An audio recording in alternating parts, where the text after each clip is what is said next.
Good morning, everyone. I have the great pleasure and honor to introduce our next speaker, Peter Poole. Peter is a knowledgeable long-time resident of Banff and have great knowledge about the local Indigenous history of this area, including Banff itself. Peter is a well-established businessman, a local businessman here, as well as in Alberta, as you know. And Peter is the trustee for the Luxton Historic Foundation, who graciously offers a great venue of Norman Luxton House in the town of Banff on Beaver Street last Thursday, where we have a great elder wisdom gathering, which was moderated by Wilson and Bill Phipps. And Peter also has a great affinity to Buffalo, which we happen to be on. We call this a tunnel mountain because the CP, the railway, has surveyed in 1882 to punch a tunnel through this holy mountain. Of course, according to the native, this is a sacred spot.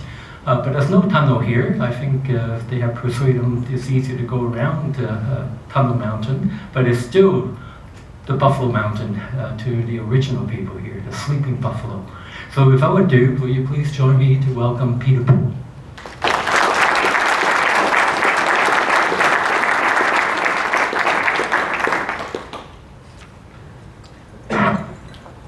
Thank you very much, elders. Thank you for the gift of your song this morning. For all of you who are here in Banff, I'm deeply honored to be able to be here and speak with you. I loved what Wilson said about nervousness. When I came in here, since I knew nobody, so I met John and Jim.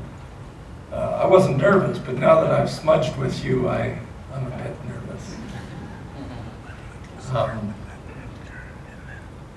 I'd like to keep my thoughts brief, but first dedicate them to one of my spiritual mentors who passed away earlier this week, Reverend Scott Paradise out of Massachusetts, who was one of those fiery civil disobedience lovers. And when I was doing graduate studies at MIT, he was a chaplain there and a leader of very important thinking and dialogue between how we live on the planet and what the direction and purpose is of the devices and technology that we are designing. And one of the things that he would say in fairly simple way is that we can speak truth to power, we can bear witness, we can live simply, and we can bring joy and beauty to the world. And that's 4 parts, and that works well with the teachings of the medicine wheel. My name is given to me, one of my names is given to me by the Siksika, a Bienistamic, white buffalo bull. I live here on the slopes of Sleeping Buffalo. The shape of the mountain, unlike most mountains here in the mountains, the shape looks similar from both the east and the west. Makes it very special. So for the salmon peoples living in the headwaters of the Columbia, the Shuetmuk, coming across Simpson Pass just over there, as soon as they came in, they would see that there are a day's walk from their meeting place. For the prairie peoples coming up from the east in the valley, when they saw the sleeping buffalo, they knew they were a day away from their meeting place. What do we know about this meeting place, in addition to the sacred springs that were there? We know that Canada's first protected archaeological site, a complex of 14 interior Shuwepmuk pit house dwellings, just downstream of Bow Falls here on the flats, protected in 1913. That protection was removed about a decade later when the golf course was built. Something that Parks Canada, of course, will not speak much of because it's not a great story to be told. But there are some of us who feel that it's our role to bring the stories back to life. And the memory of the people who lived in the Kaguli or Shushwa pit house dwellings is alive just a few generations back among the elders that I work with. We know that this is land that has been shared, as Reverend McDougall reports in his diaries from the elders at Nakota. It's been shared as a spot where people came and laid down their weapons. We have the same story from Backfat, Elder Backfat, who witnessed the signing of Treaty 7. Some of us call the little knoll there, which the great poet from Banff, John White, called Philosopher's Knoll. Some of us call it Backfat Knoll, because Elder Backfat would say that this was a place that people came to lay down their weapons and meet. So in that space of peace, and we can imagine how many people there might be who have shared memory of this area. And so I'll just list the 7 or so, and I know I don't include them all, but we have the Tanaha to be grateful to. We have the Shuwepmuk to be grateful to. We have Dene, and people say, why would the Athabascan-speaking Dene have memory here? Well, we know in the valleys that we go up to, some of the slot canyons here, where the art, their old rock art is. Some of that rock art has been revealed through recent imaging technology to have the same characters of the Navajo. And the Navajo speak, as the Dene do, of either the Great Root North or the Great Root South. And here in the middle, we have the Tsutsina, who are also Athabascan-speaking people. Upstream of the Tsutsina, we have the Stony Nakota. And downstream, we have the Algonquian-speaking Blackfoot and the Cree. And we have the Métis, because the great pass across Howes Pass was led by John Grant Howes. His 6th generation descendant lives over in Canal Flats in the Columbia Valley, and one of the elders at the Juniper Hotel, along with representatives from each of those 7 linguistic communities. So I'm here able to bring, as a bit of a channel, some of that truth of the old stories here. I do it partly as a warrior. That's part of the buried witness. And if some of you want to fight for things, I will support you. And if some of you want to join in the fights, please join me.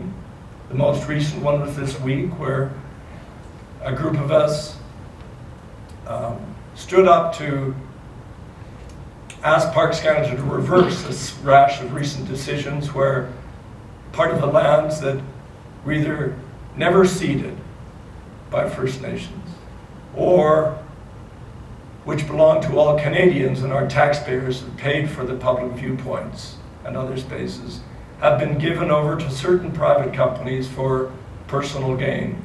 And I flatly say, as a business person, that is wrong. And we've had tremendous interest in this effort. And if any of you want to speak to me about that or join with me, we'd welcome you. And third, we have this live simply so that others may simply live, what Scott Paradise would call and Schumacher called Buddhist economics. And I take the lesson from the great Cree elder, Wes Finday, who came, sat at our table and said, you know, if there's going to be balance, there must be a give and a take. And for many, many years, for many, many decades, we've been taking. And so now it is time to give back. And I think that's not just with how we build highway overpasses, which I advocate a lot, so that animals can have routes back across the land that we've bisected. It's also how we give back our ears to people who've given us their welcome by setting out a welcome mat, a place of peace for us to live. And fourth, we have to bring beauty into the world. And so I take you north to one of our elders, Jonas Antoine, on the Nahanni River. The stone I picked up this morning looks both like Sleeping Buffalo and also looks like Nahanni Boot and the great mountain at the mouth of the Satu, the Great Bear River, on the great river, the Mackenzie. And some of you heard this morning of the great man, the early man. And forgive me if I can never get the proper Cree pronunciation of whiskey duck, so excuse me. Wasakichak, what he told me. But in Dene, it's either Yamojea or Yamoria, the great wanderer.